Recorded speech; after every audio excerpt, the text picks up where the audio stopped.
So you can see whether or not it's grade 3 or whether or not it's year 10. This is still a key thing. The second one, how they're going to work out what the topic is. Is that important? Of course it is. The quicker they can work out the topic of a text, the quicker they can slot it into what they know. And so it's there. Work out the purpose. Work out why the text was written. What perspective is it coming from? And so on.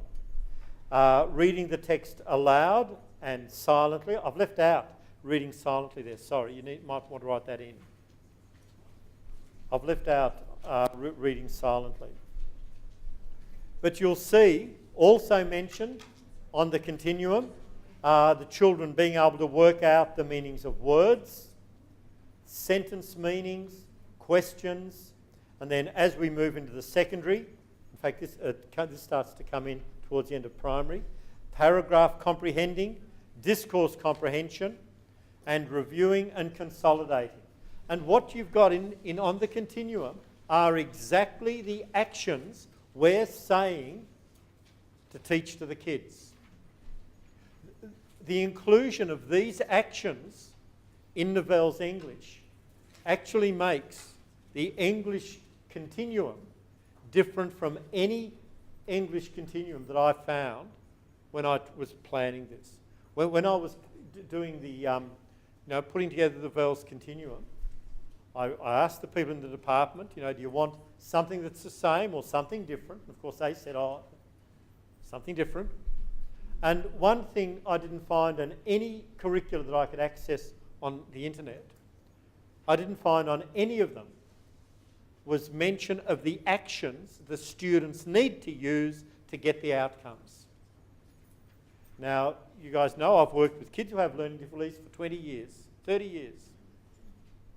If I want a child to improve their reading, I've got to teach them the actions to use. I'm not going to improve their reading by giving them more text to read. That's a fool's game. I'm only going to improve their reading by teaching them what actions to use. Don't you all agree with me? That's why I put it into the continuum. Because if schools and teachers started to target the actions the kids need to use as outcomes, we'd get better outcomes. That was the whole rationale behind it. And so that is the rationale behind the Novell's continuum.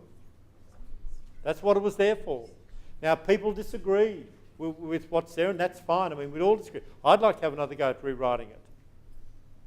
But my main motivation was to try to have something that we could use to get better literacy outcomes. We could teach the kids the actions to use to understand texts better. And that's what that's what all this is about. So you can see how you could describe how the children are going with the high reliability strategies and be doing VELs at the same time. And this should have been a literacy continuum, not an English continuum.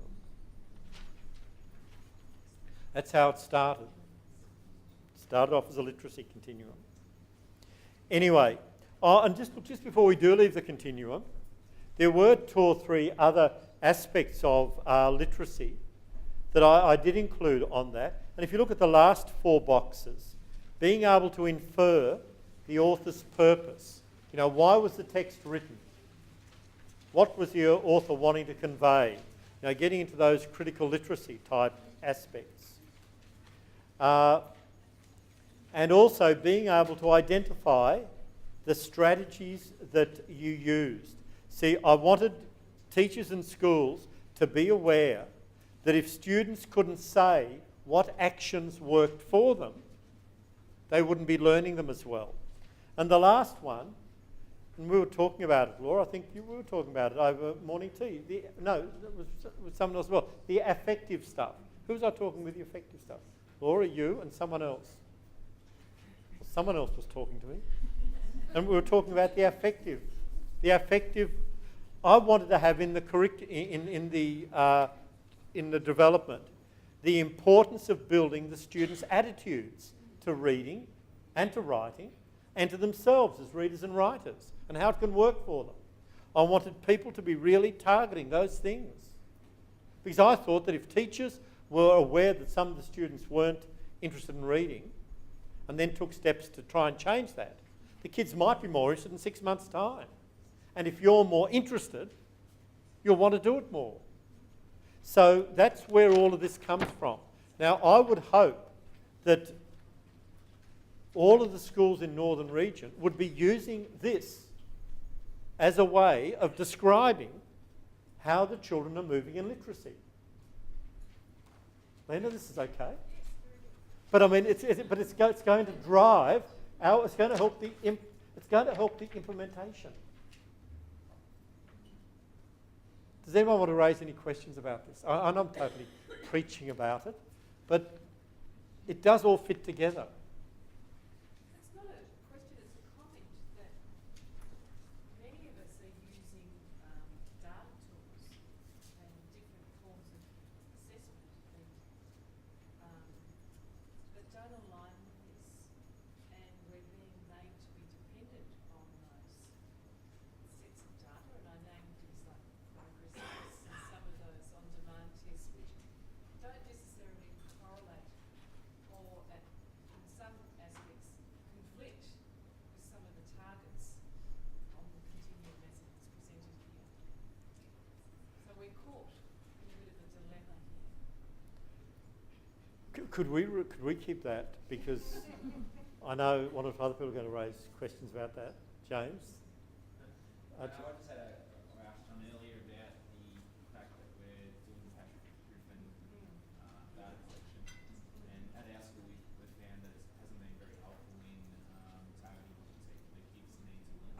what the kids need to learn.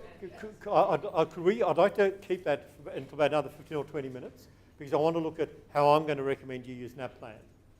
And then I think we've got to keep in mind there are issues to do with outcomes, and James was raising the issue of outcomes versus the processes. We're really wanting to target here the processes that get to the outcomes. So these are really important points that we can have an overall picture of it.